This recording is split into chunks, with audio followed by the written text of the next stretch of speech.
నమస్కారం. QK news వార్తలకు స్వాగతం. ముందుగా వార్తల్లోని ముఖ్యాంశాలు. తుమ్మిడిహట్టి ప్రాజెక్టు పురోగతిపై సీఎం రేవంత్ సమీక్ష. సాగునీటి విస్తరణపై అధికారుల చర్చ. పనుల్లో ఆలస్యం లేకుండా పర్యవేక్షణ. రైతులకు లాభాలు చేకూరేలా చర్యలు.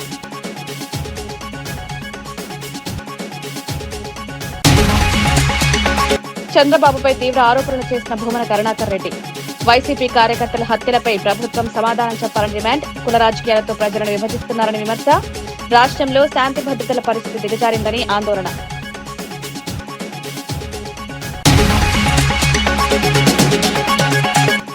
కాంగ్రెస్ లో సేవాదల్ కీలక పాత్రపై జూపల్లి వ్యాఖ్యలు. కార్యకర్తల అంకితభావమే పార్టీ బలం. సేవాదల్ సేవలకు తగిన గుర్తింపు. క్షేత్రస్థాయిలో పార్టీ విస్తరణలో కీలక పాత్ర.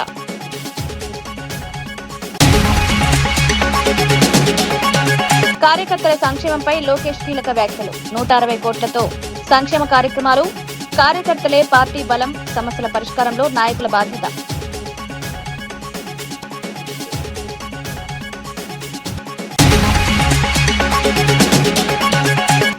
ఇంధన సరఫరా సమీక్షపై నిర్వహించిన కిషన్ రెడ్డి. రాష్ట్రంలో కొరత లేదని స్పష్టం. పుకార్ల వల్లే కృత్రిమ కొరత. ప్రజలు అపోహలకు లోను కాకుండా ఉండాలని సూచన.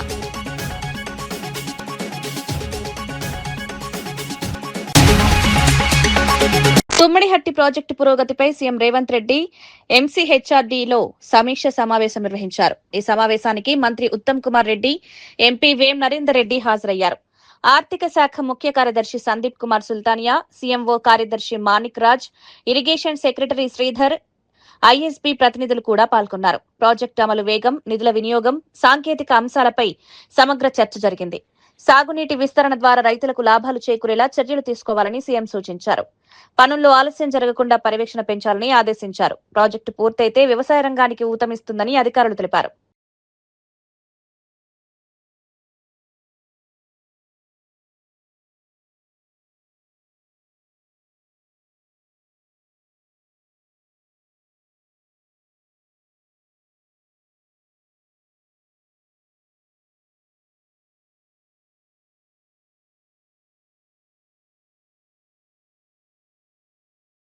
మంత్రి పదవిపై కోమటిరెడ్డి రాజగోపాల్ రెడ్డి కీలక వ్యాఖ్యలు చేశారు. రాహుల్ గాంధీ, సీఎం రేవంత్ రెడ్డి నాయకత్వంలో పార్టీ అభివృద్ధికి కట్టుబడి పనిచేస్తారని తెలిపారు. అధిష్టానం ఇచ్చిన హామీని ఖచ్చితంగా నిలబెట్టుకునేందుకు నమ్మకం ఉందన్నారు. 4 రాష్ట్రాల ఎన్నికల ఫలితాల తర్వాత తనకు మంత్రి పదవి వచ్చే అవకాశం ఉందని ఆశాభావం వ్యక్తం చేశారు. ప్రజల సేవే తన లక్ష్యమని, బాధ్యతలు వచ్చినా రాకపోయినా పనిచేస్తారని పేర్కొన్నారు. పార్టీ నిర్ణయాలకు గౌరవం ఇస్తామని తెలిపారు. ఈ ప్రాంత అభివృద్ధి పార్టీ కొరకు ప్రభుత్వం మంచి పేరు తెచ్చే విధంగా ఈ ప్రజల కోసం పనిచేస్తారు. నాకు కూడా నమ్మకం ఉంది. తప్పకుండా కాంగ్రెస్ పార్టీ అధికారం ఇచ్చిన మాట నిలుపుకుంటుందని నాకు పూర్తి విశ్వాసం ఉంది. ఈ 5 రాష్ట్రాల ఎన్నికలు అయిపోయిన తర్వాత నాకు కూడా అనిపిస్తుంది తప్పకుండా మంత్రివర్గ విస్తరణ జరిగితే అధిష్టానం నా విషయంలో తప్పకుండా సీరియస్ గా ఆలోచించి నిర్ణయం తీసుకోవాలని చెప్పి నేను అనుకుంటున్నాను. కేంద్ర ప్రభుత్వం వైఫల్యంతో ఇంధన కొరత ఏమైనా ఏర్పడుతుంది రాష్ట్రంలో? కేంద్ర ప్రభుత్వం ఏం చేస్తుంది? అక్కడ ఇరాన్, అమెరికా కొట్లాడుకుంటే డెఫినెట్ గా ప్రపంచంలో ఎక్కడ యుద్ధమైనా సరే మనం ప్రపంచ దేశాల మీద ఎటువంటి ముడి సరుకుల మీద ఆధారపడ్డప్పుడు ఆ యుద్ధ ప్రభావం అనేది భారతదేశం మీద ఉంటుంది. కాబట్టి డెఫినెట్ గా మనకు ఇప్పుడు డీజిల్ కొరత, పెట్రోల్ కొరత ఉన్నది. అది టెంపరీ సమస్యనే కాబట్టి రాబోయే రోజుల్లో యుద్ధం నుంచి తర్వాత మనం ఆటోమేటిక్ గా నార్మల్ అయిపోతుంది. కాబట్టి దాన్ని రాజకీయం చేయాల్సిన అవసరం లేదు. కేంద్రంలో బీజేపీ పార్టీ ఉంది, రాష్ట్రంలో కాంగ్రెస్ పార్టీ ఉంది.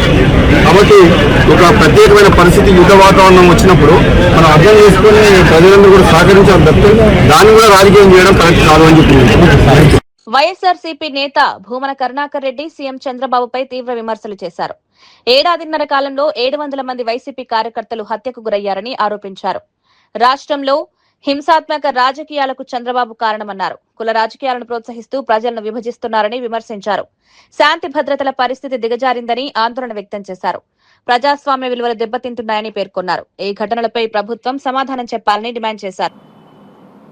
వాళ్ళ నాయకులకు ఆయన ప్రసంగించినటువంటి శుద్ధులు వింటే ఎంత ఆశ్చర్యంగా ఉంటుందంటే, ఆయన ఇప్పటి వరకు రాజకీయులతోనే రాజకీయం చేశా, హంతకులతో నేను రాజకీయాలు చేయలేదు అని మొదలుపెట్టి మా నాయకుడి మీద వైఎస్ఆర్ కాంగ్రెస్ పార్టీ మీద ఆయన మాట్లాడిన దుర్భాషలు అన్నీ ఇన్ని కావు. చంద్రబాబు గారు మమ్మల్నేదో ఓసిడి ఉన్నటువంటి వ్యాధిగ్రస్తులని, సిసిడి వ్యాధిగ్రస్తులని రకరకాలైనటువంటి మాటలు మాట్లాడినారు. చంద్రబాబు గారికి మెగలోమేనియా అనేటువంటి వ్యాధి ఉంది అని చాలా సంవత్సరాలుగా అనేక మంది మానసిక శాస్త్రవేత్తలు మాట్లాడటం జరిగింది. ఉన్నది లేనట్టుగా భ్రమించి తనను తాను చాలా ఉన్నతుడుగా చిత్రీకరించుకొని ఆయన చెప్పేటువంటి శుద్ధులు అన్నీ ఇన్నిగా. వేదాలు రాసింది ఆకివీడు రామాలయ పునర్నిర్మాణాన్ని అడ్డుకోవాలని దాఖలైన పిల్పై హైకోర్టులో విచారణ జరిగింది. రామాలయ కమిటీ తరపున సీనియర్ న్యాయవాది వైవి రవిప్రసాద్ సమర్థవంతంగా వాదనలు వినిపించారు. ఆలయ నిర్మాణానికి అడ్డంకులు సృష్టించకుండా పనులు కొనసాగించాల్సిన అవసరాన్ని వివరించారు. ఈ వ్యవహారంపై కోర్టు కీలక అంశాలను పరిశీలించింది. కేసు తదుపరి విచారణకు వాయిదా పడింది. ఈ సందర్భంగా డిప్యూటీ స్పీకర్ రఘురామకృష్ణంరాజు న్యాయ బృందానికి కృతజ్ఞతలు తెలిపారు. శ్రావణ్ కుమార్ అనే ఒక మాజీ మెజిస్ట్రేట్ లాయర్గా అవతారం ఎత్తిన తర్వాత చాలా దిక్కుమాలిన కేసులు వేస్తున్నాడు. మనల్ని అయితే పీడించు తింటున్నాడు. సరే, ఈరోజు ఆయన వేసిన ఒక పిల్ ఈ నెల 15వ తారీఖు ఆయన ఒక రిట్ వేయటం జరిగింది. ఆ రోజు నేను కూడా నా ఆర్గ్యుమెంట్స్ కూడా వినిపించడం జరిగింది. ఆయన ఎన్ని అబద్ధాలు చెప్పినా కోర్టులో ఎటువంటి స్టే గ్రాంట్ చేయలేదు. సరే, తర్వాత బయటకు వచ్చి స్టే వచ్చింది అని చెప్పి చాలా వ్యర్థ ప్రలాపనలో చాలా ఎక్కువగా ఆయన పేలటం జరిగింది. సరే, నేను ఆర్డర్ కాపీసు, ఆ వీడియోసు, ఆ కోర్ట్ ప్రొసీడింగ్ వీడియోస్ అన్నీ పెట్టి చాలామందికి అది తెలియజేయటం జరిగింది. ఆ తర్వాత ఇదిగో ఒక పిల్లితో ఇంకొక పేరు, మరొక క్రిస్టియన్ వనిత పేరుతో మరొక పిల్లు వేయటం జరిగింది. ఆ పిల్లి వాళ్ళ హైకోర్టు ప్రధాన న్యాయమూర్తి మొన్ననే ఛార్జ్ తీసుకున్న శ్రీమతి గిల్ గారి కోర్టుకి వచ్చింది. చాలా స్పష్టంగా చాలా ప్రశ్నలు వేసి ఇన్ని అబద్ధాలు ఆడాడంటే ఆ మాజీ మేజిస్ట్రేటు చెప్పడానికి వీల్లేదు. అనుమతులన్నీ తీసుకుని మనం అక్కడ మరి ఆ శిథిలావస్థలో ఉన్న ఆ ప్రాంగణాన్ని శుభ్రం చేసిన తర్వాత ఎటువంటి అనుమతులు లేకుండా ఇవన్నీ చేశారు అని చెప్పి అసలు ఒక న్యాయవాదిగా ఉండి అన్ని అబద్ధాలు ఆడటం అనేది అది ఒక్క జడకే సాధ్యమేమో. ఎందుకంటే కటిక అబద్ధాలు అంటారు చూసారా మనం, అలాగా కటిక అబద్ధాలు ఇష్టం వచ్చినట్టు ఆడేశాడు. ఏదేమైనా అది అతని సంస్కారం. నువ్వు ఆల్రెడీ ఒక రిట్ వేయటం జరిగింది, మళ్ళీ ఇది అనుమతి ఇవ్వటం అనేది సాధ్యం కాదు. అందుచేత డిస్మిస్ అని పేర్కోవటం జరిగింది. యువర్ లార్డ్షిప్ డిస్మిస్ కాదు డిస్పోజ్ అని చెప్పి అనండి అని చెప్పి ఆయన బ్రతిమాలుకోవటం జరిగింది.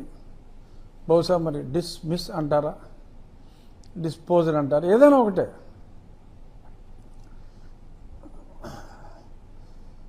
దవడ బదలు కొట్టానంటాం, చెంప మీద కొట్టితిరి అంటాం, రెండు ఒకటే, కానీ ఆ ఇంటెన్సిటీలో తేడా ఉంటుంది. కాంగ్రెస్ పార్టీలో సేవాదల్ పాత్రపై మంత్రి జూపల్లి కృష్ణారావు కీలక వ్యాఖ్యలు చేశారు. పార్టీకి నాటి నుంచి నేటి వరకు సేవాదల్ వెన్నెముకలా నిలిచిందన్నారు. ఎన్నో సంవత్సరాలుగా స్వచ్ఛందంగా ప్రజాసేవలో ముందుంటూ పార్టీ బలోపేతానికి సేవాదళ్ కార్యకర్తలు కృషి చేస్తున్నారని తెలిపారు. వారి సేవలను గుర్తించి తగిన గుర్తింపు, పదవులు కల్పించేందుకు పార్టీ కట్టుబడి ఉందన్నారు. క్షేత్రస్థాయిలో పార్టీ సిద్ధాంతాలను ప్రజల్లోకి తీసుకువెళ్లడంలో సేవాదళ్ కీలక పాత్ర పోషిస్తోందని చెప్పారు. కార్యకర్తల అంకిత భావం వల్లే కాంగ్రెస్ పార్టీ బలపడుతోందన్నారు. కోట్లాది మంది జనాన్ని, ప్రజల్ని దేశ స్వాతంత్రం కోసం సమాయత్తం చేయడం కోసం ఒక సేవాదళ్ను పటిష్ట చేసి ఈనాడు ఉన్నటువంటి సాంకేతిక పరిజ్ఞానం, టీవీలు, పేపర్లు లేకపోయినా కూడా గ్రామానికి సేవాదళ కార్యకర్తల ద్వారా జాతిని మొత్తాన్ని కూడా సంఘటన చేసి దేశ విముక్తి కోసం సంఘటన చేసినటువంటిది ఈ యొక్క సేవాదళ. అంటే కాంగ్రెస్ పార్టీకి వెన్నెముక లాంటిది సేవాదళ. ఆనాటి నుంచి ఈనాటి వరకు ఇక్కడ ఒక్కొక్కరు ఈ యొక్క సేవాదళలో ఈ యొక్క ట్రైనింగ్ లో పాల్గొన్న వాళ్ళు కొంచెం చూస్తే 20, 30, 40 సంవత్సరాల నుంచి సేవలు అందిస్తూనే ఉన్నారు. ఈనాటి రాజకీయ వ్యవస్థలో ముఖ్యంగా మతాల పేరు మీద బీజేపీ దేశాన్ని విడగొట్టేటువంటి కార్యక్రమం, ఇంకో వైపున రకరకాల పంచాయతీల పంచాయతీ. ఇలాంటి సందర్భంలో రాష్ట్రం, దేశంలో ఆనాటి మహానుభావులు కలగన్నారో భారతదేశం ఏ విధంగా ఉండాలి కింద కాలక్రమేణా ఆ గుణగణాలు పోయినాయి, ఆ సేవాభావం పోయించడం యావత్ దేశంలో కూడా ప్రపంచం. మళ్ళీ దేశానికి స్వాతంత్రం ఇచ్చిన మహనీయుల యొక్క కళలు నెరవేరాలంటే అలాంటి గుణగణాలు, సేవాభావం, అట్లాగే ప్రజల కష్ట సుఖాల పాలు పంచుకోవడం, ధైర్యము, సాహసము కావాలంటే ఇంకా ఈ యొక్క మళ్ళీ ఈ సేవా దళం అనేది కాంగ్రెస్ పార్టీ సేవాదళంలో దీన్ని ఇంకా విస్తరించాల్సిన అవసరం ఉంది. ఈ యొక్క ఆ మైండ్ సెట్ ఉన్నటువంటి వాళ్ళు ఇంకా సేవాదళంలో పెద్ద ఎత్తున పెంచేటువంటి ఏర్పాటు చేసి గ్రామానికి విస్తరించి ఏర్పాటు చేసి తెలంగాణ రాష్ట్రం తీసుకుంటే తెలంగాణ రాష్ట్రం ఏదైతే సాధన కోసం అమరవీరులు త్యాగాలు చేసిందో వాళ్ళ యొక్క ఆశలు నెరవేరాలన్నా, కళలు నెరవేరాలన్నా, అట్లాగే ఆనాటి మహానుభావులకు దేశాన్ని స్వాతంత్రించిందో వాళ్ళ యొక్క ఆశయాలు నెరవేరాలన్నా ఇలాంటి సేవాదళను ఇంకా విస్తరించే కార్యక్రమం చేసి ప్రజలను ఈ విలువల పట్ల, ఈ యొక్క గుణగణాల పట్ల సమాజాన్ని జాగృతం చేయడం కోసం ఈ సేవాదళను విస్తరించాల్సిన అవసరం ఉంది. కాంగ్రెస్ పార్టీ పరంగా, ప్రభుత్వ పరంగా ఎంత చేసినా ఈ సేవాదళ కార్యకర్తలు తక్కువనే, చేయాల్సింది చాలా ఉంటుంది. కాబట్టి వీళ్ళు కూడా ఈ యొక్క నామినేటెడ్ పదవుల్లో కూడా కొంత ప్రోత్సాహం ఇవ్వాల్సిన అవసరం ఉంది, వాళ్ళని గుర్తించాల్సిన అవసరం ఉంది. మేము కూడా ఇప్పుడు చెప్పినాం, మా ముఖ్యమంత్రి గారితో, మా పీసీ ప్రెసిడెంట్ గారితో చెప్పి వాళ్ళకు సముచిత స్థానం ఇచ్చే కార్యక్రమం చేసి ఈ యొక్క మంచి కార్యక్రమం, ఈ యొక్క ట్రైనింగ్ అనేది మంచి కార్యక్రమం చేస్తాం. డీజిల్ సరఫరాపై పరిమితులు విధించడంపై వైసీపీ నేత వడ్డీ రఘురాం తీవ్రంగా స్పందించారు. 50 లీటర్ల పరిమితి విధిస్తే ఆక్వా రైతులు, ఎగుమతిదారులు తీవ్ర ఇబ్బందులు పడతారన్నారు. రోజుకు 1000 టన్నుల చేపల సరఫరా నిలిచిపోతుందని ఆందోళన వ్యక్తం చేశారు. జగన్ ప్రభుత్వంలో ఇలాంటి సమస్యలను వేగంగా పరిష్కరించామని గుర్తు చేశారు.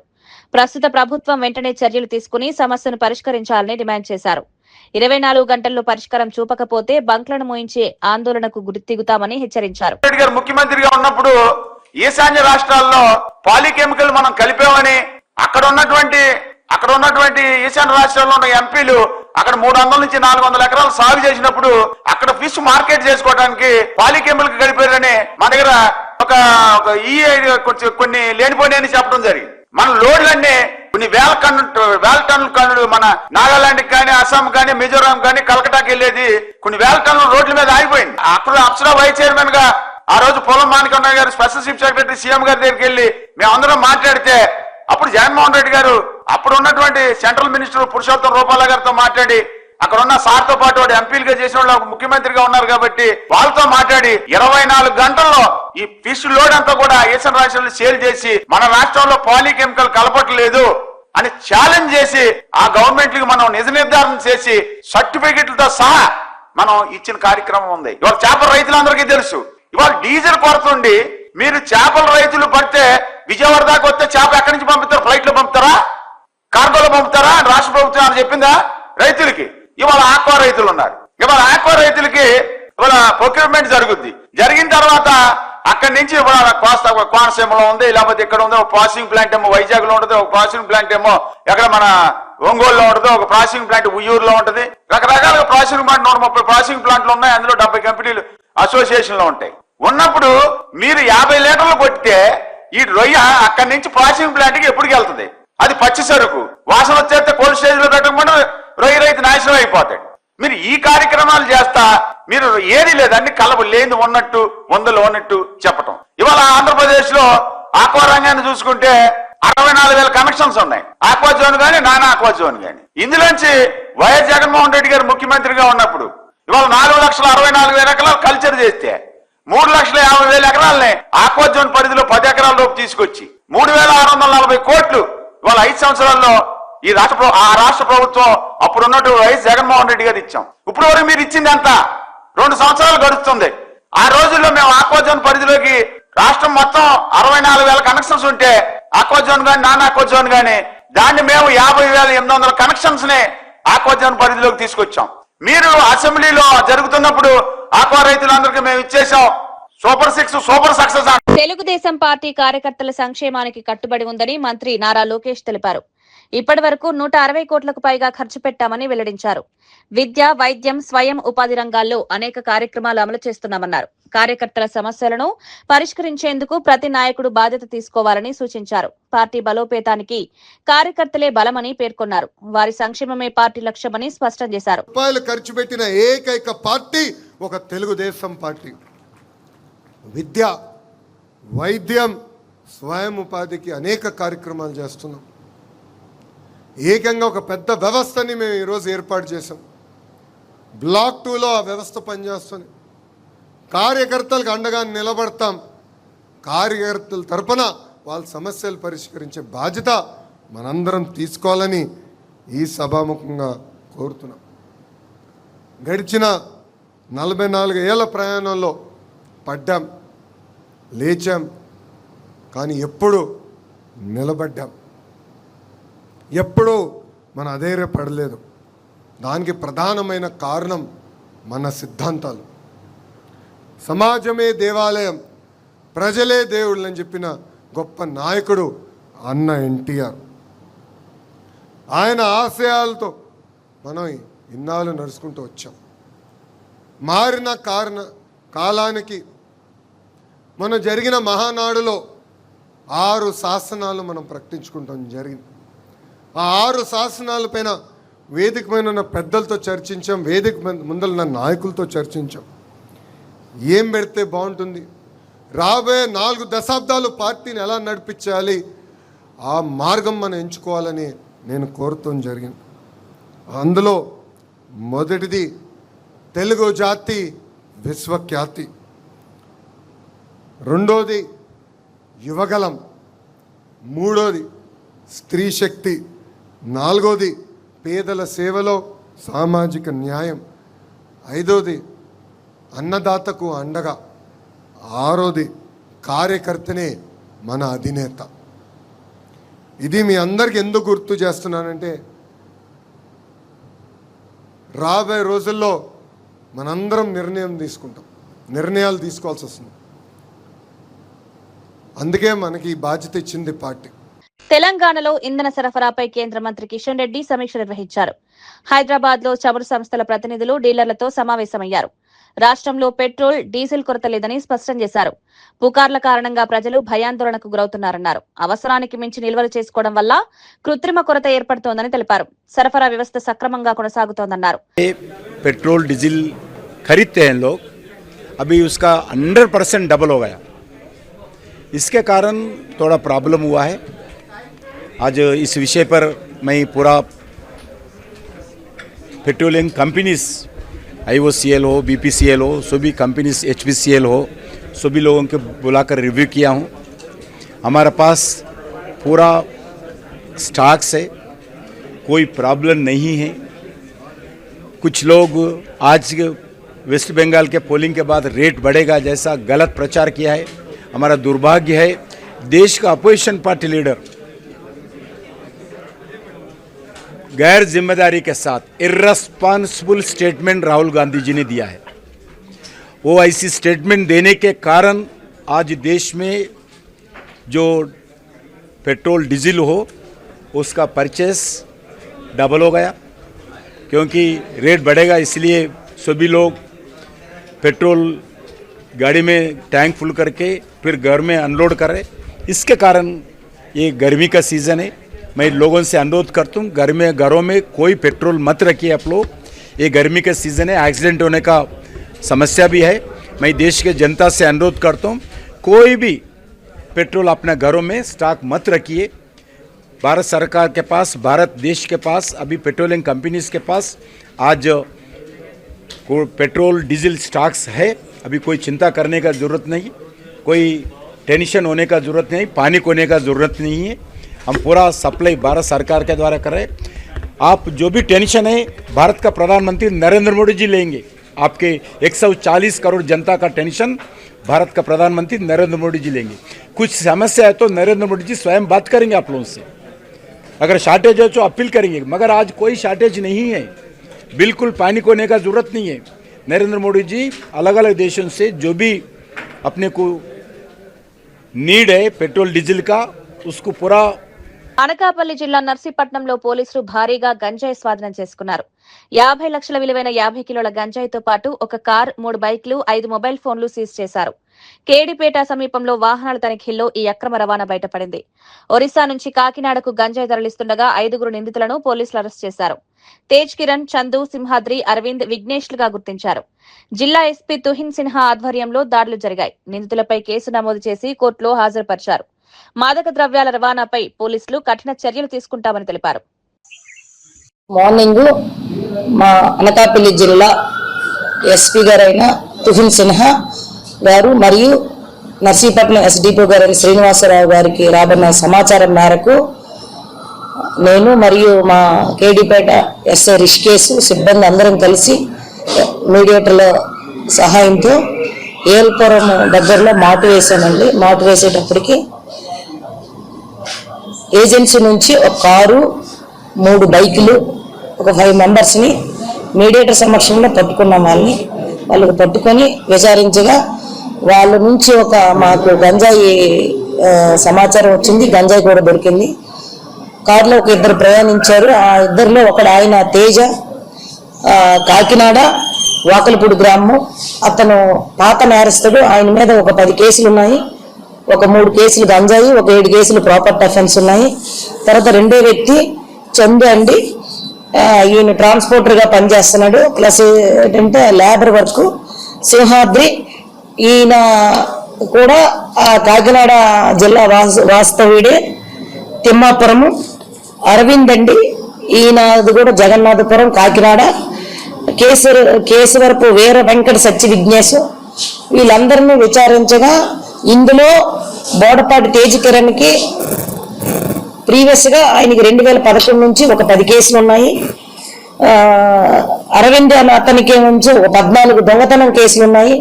అంటే రాబరీలు, డే అఫెన్స్లు, నైట్ అఫెన్స్లు, దొంగతనాలు, బైక్ దొంగతనాలు ఉన్నాయి.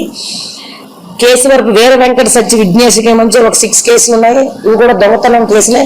ఈ 3 ఓల్డ్ అఫెండర్స్. వీళ్ళ ముగ్గురికి నుంచి వీళ్ళందరూ పాత స్నేహితులు. వీళ్ళు ఏం చేశారంటే 27 సాయంకాలం ఈ తేజ్ కిరణ్ అనే అతను ice cream plus juice parlour నడుపుతున్నాడు.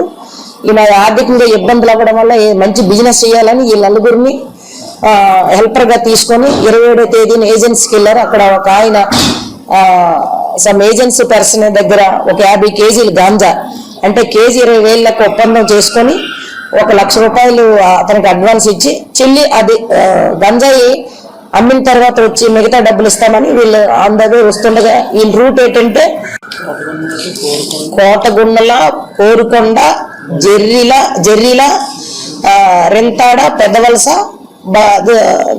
కేడిపేట హైవే మీద వాళ్ళు హైవే రూట్ తీసుకుంటారండి. ప్రీవియస్ కూడా వీళ్ళు ఇందులో ప్రాపర్టీ అఫెండర్స్ ఉన్నారు, ప్లస్ గంజాయి అఫెండర్స్ కూడా ఉన్నారు. ఈ ఏమన్నా తేజ అతనికి 2024లో దేవరాపల్లిలో కూడా కేసు ఉంది. వీళ్ళందరినీ విచారిస్తే వీళ్ళు ఏం చెప్పారంటే వీళ్ళు ఫైనాన్షియల్గా ఇబ్బందులు పడడం వల్ల గంజాయి వ్యాపారాన్ని ఎంచుకుంటే మళ్ళీ అధిక లాభాలు పొంది బిజినెస్ చేయాలని ఆలోచన.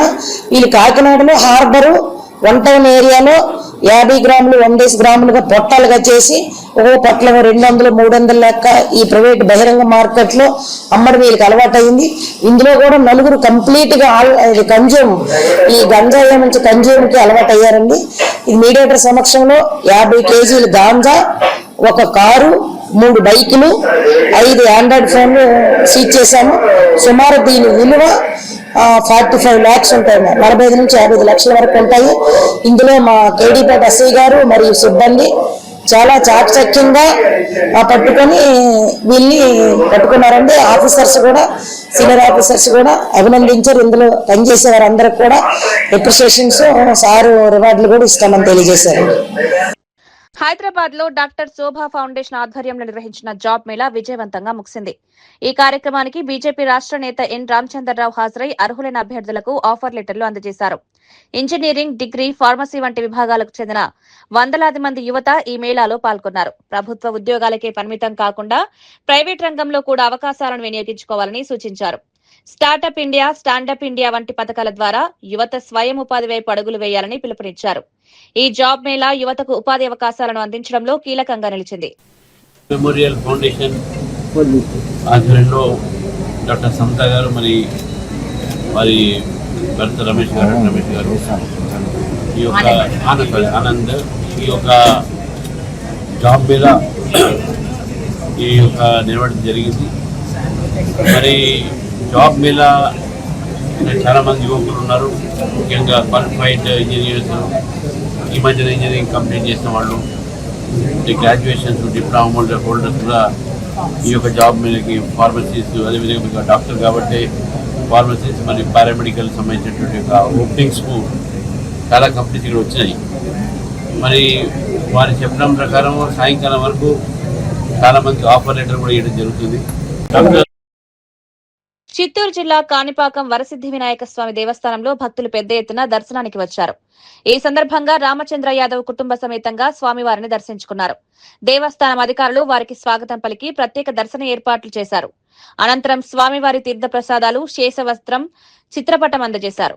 వేద పండితులు ఆశీర్వచనాలు అందించారు. భక్తులు ఆధ్యాత్మిక ఉత్సాహంతో పాల్గొన్నారు. ఆలయంలో భక్తుల రద్దీ కొనసాగుతుండగా అధికారులు అన్ని ఏర్పాట్లు చేశారు.